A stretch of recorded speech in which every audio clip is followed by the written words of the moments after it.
रोजगार मेला कार्यक्रम में शामिल हुए मंत्री सांसद कई को मिला नियुक्ति पत्र।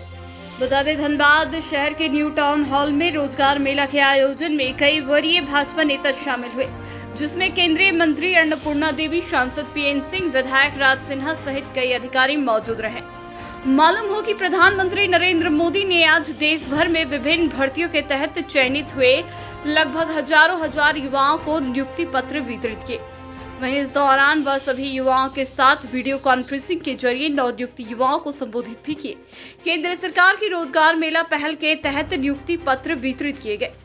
इस दौरान देश भर में 43 जगहों पर तीसरे चरण में रोजगार मेले का आयोजन किया गया। इस दौरान धनबाद के न्यू टाउन हॉल में वक्तव्य के जरिए युवाओं को संबोधित करते हुए कहा कि राष्ट्रीय स्तर पर होने वाले ये रोजगार मेले एनडीए और भाजपा सरकार की नई पहचान बन गए हैं।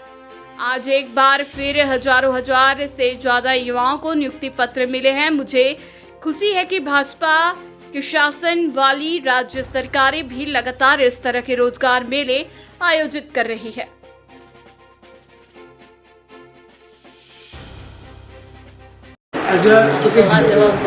हम इसीलिए पूछ रहे हैं, आपको पता है कि आपको बात बोल सकते हैं, तो उस पर हम ये चाहेंगे कि राज्य सरकार से आपका इस प्रकार से आज तो सबसे पहले आदरणीय प्रधानमंत्री जी के प्रति आभार व्यक्त करते हैं कि उन्होंने जो घोषणा किया था देश भर के 10 लाख नवयुवकों को सरकारी नौकरी देने की, इसी के रोजगार मेला के माध्यम से नियुक्ति पत्र देने की आज 6ठा संस्करण है और जिसमें आज 70,000 से ज़्यादा युवाओं को सरकारी नौकरी, सरकारी नियुक्ति पत्र उन लोगों को मिला।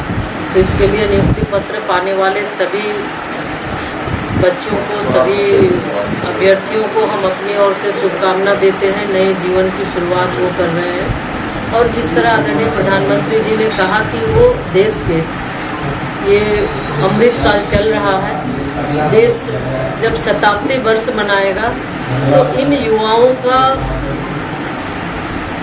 की जो सोच है, इन युवाओं के अंदर जो काम करने की क्षमता है, इच्छा शक्ति है, उसका लाभ देश को मिलेगा।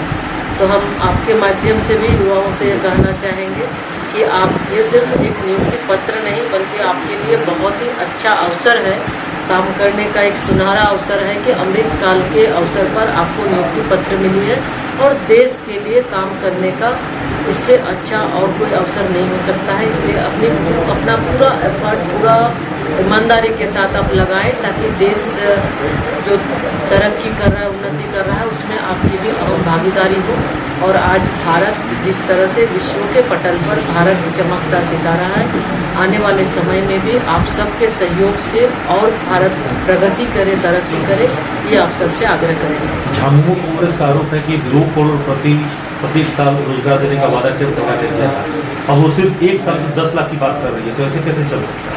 जब से आपने देखा होगा, शायद अगर आप डेटा निकालिएगा तो ये आपको पता चलेगा, 2014 के बाद से जब से देश में यशस्वी प्रधानमंत्री जी के नेतृत्व में सरकार बनी, सरकारी नौकरी के साथ साथ जिस तरह की उन्होंने कहा कि बिना गारंटी के मुद्रा योजना, stand up India, startup India और जो आधारभूत संरचना का विकास हो रहा है, आज भारत रक्षा क्षेत्र से लेकर एक छोटे से छोटे चीज़ों से लेकर रक्षा के क्षेत्र में भी अब निर्यातक बना है। अब भारत की एक अलग पहचान बनी है। तो जाहिर सी बात, जहाँ इतने आधारभूत संरचना का विकास हो रहा है तो उसमें भी हमारे युवा को रोजगार का अवसर मिल रहा है। एक और आप देखेंगे तो 100 से ज़्यादा यूनिकॉर्न बने हैं, उससे भी हमारे युवाओं को रोजगार का अवसर मिला है। स्टार्टअप इंडिया के माध्यम से भी एक अच्छा अवसर युवाओं को मिला। मुद्रा लोन के माध्यम से, बिना गारंटी मुद्रा लोन के माध्यम से भी एक अच्छा अवसर मिला। और अब हमारे युवा नौकरी लेने वाले से ज़्यादा नौकरी देने वाले बन गए हैं। तो जब देश के अंदर चहुमुखी विकास होगा, जब आधारभूत संरचना का विकास हो रहा है, तो उसमें हर एक सेक्टर में, जिस तरह अभी ऑटोमोबाइल के बारे में भी आदरणीय प्रधानमंत्री जी ने कहा, विश्व स्तर की बड़ी बड़ी कंपनियां, नामी गिरामी कंपनियां अब यहाँ पर अपना सेटअप स्थापित कर रही है। तो उसके माध्यम से भी हमारे लोगों को रोजगार, हमारे लोगों को रोजगार के अवसर मिल रहे हैं। तो तो लगातार 14 के बाद से आप देखें तो आज बहुत ही अच्छा अवसर लोगों को मिला है। लोगों के मन में, युवाओं के मन में एक नया उत्साह जगा है और अब वो नौकरी देने वाले बन रहे हैं।